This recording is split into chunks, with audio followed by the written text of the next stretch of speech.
Il maîtrise la joute oratoire et l'art de persuader.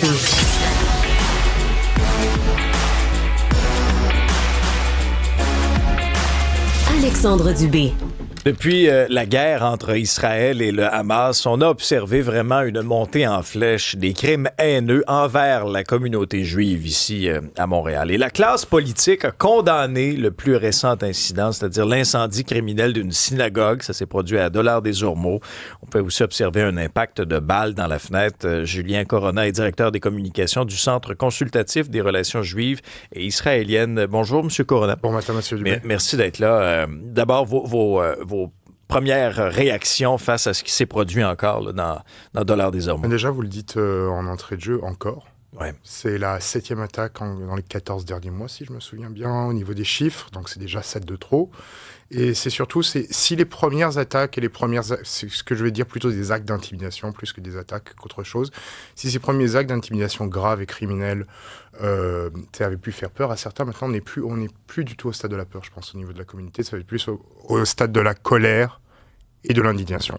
Une colère et une indignation qui fait que, même si beaucoup de politiciens en parlaient, et des politiciens qui font leur travail sur cette question-là, j'ai pu voir hier Yves-François Blanchet, Paul Saper Plamondon, le Premier ministre François Legault, les différents ministres comme Pascal Derry ou François Bonnardel, qui sont des gens qui agissent contre l'antisémitisme, qui parlent, où les actes ont suivi la parole. Quand je vois des politiciens, ou comme Madame la mairesse Valérie Plante, qui vient parler, qui vient dire que c'est honteux, mais qui est de l'autre côté, après, on a un certain attentisme, on même dit, par exemple, cet été, au moment des campements, que les campeurs ou les manifestants qui allaient prêcher au milieu de Sainte-Catherine en bloquant la circulation en l'honneur des martyrs, qui allaient faire ça, ont besoin d'une soupape, donc quelque chose pour détendre et déstresser.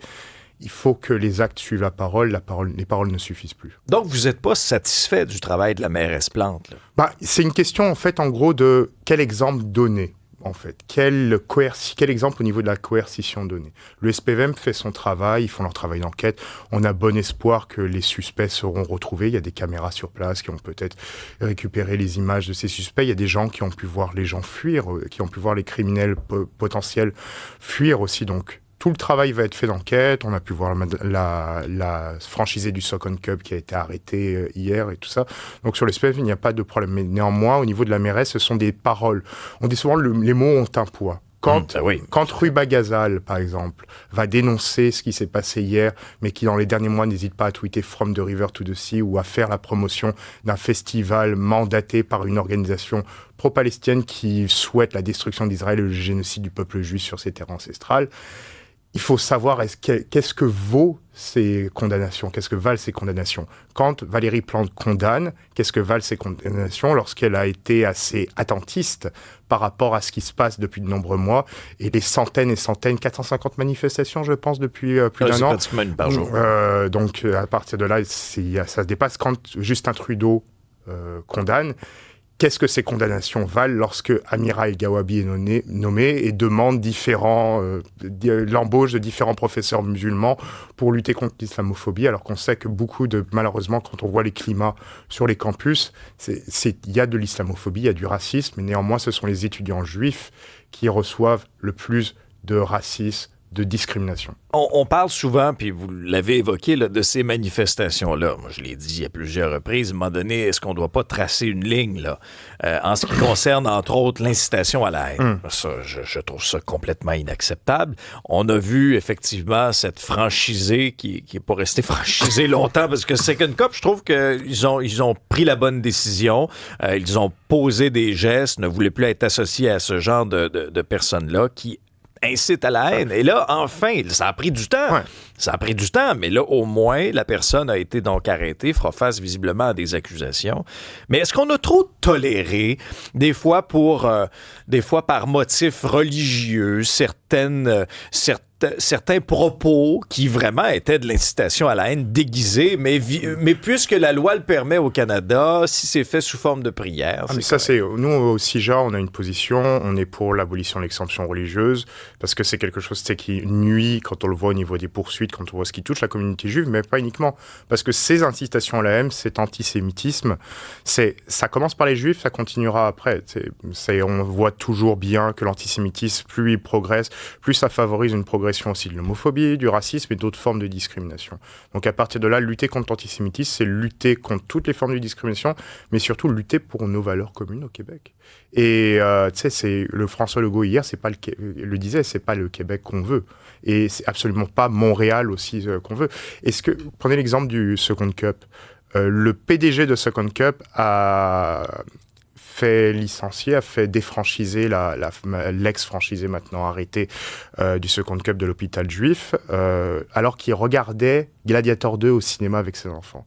Est-ce que Valérie Plante, si elle était à regarder Gladiator 2, aurait défranchisé ou plutôt licencié Boshra Manaï en sachant que Boshra Manaï était dans une manifestation où un prêcheur radical a appelé à la mort de tous les sionistes? Malheureusement, non, elle est toujours même en poste. Elle a rendu aussi un rapport il y a quelques semaines où elle ne cite même pas l'antisémitisme dans les différentes choses des racistes. Donc, il y a de l'hypocrisie, là. Il y a de l'hypocrisie, sincèrement, là. Au niveau des politiciens. Oui. Mais c'est hier François Blanchet disant dans ses tweets que est-ce qu'il y a une question par rapport à des votes, vous recherchez des votes. J'ai pas envie d'aller jusque là, surtout au niveau du sujet. On est apolitique, on veut pas rentrer dans ce genre de débat-là. Mais néanmoins, il y a des questions qui se posent et la communauté est en colère. La communauté est extrêmement en colère. Il y avait d'autres personnes qui ne sont pas de notre organisation, qui sont plus de choses plus petites au niveau de la communauté, qui n'ont avant, les gens se liaient les langues, faisaient attention. Maintenant, on sent une colère. Et il ne faut pas que cette colère vienne nuire parce qu'on est en mode, on forme tous une communauté, on est tous un bloc dans cette lutte pour les valeurs communes. Et on sait très bien que la colère pousse la polarisation à outrance, c'est pas ce qu'il faut pour une bonne société. On se dit aussi ça va s'arrêter où, là? Parce que là, je veux dire, c'est des incendies, c'est des coups de feu.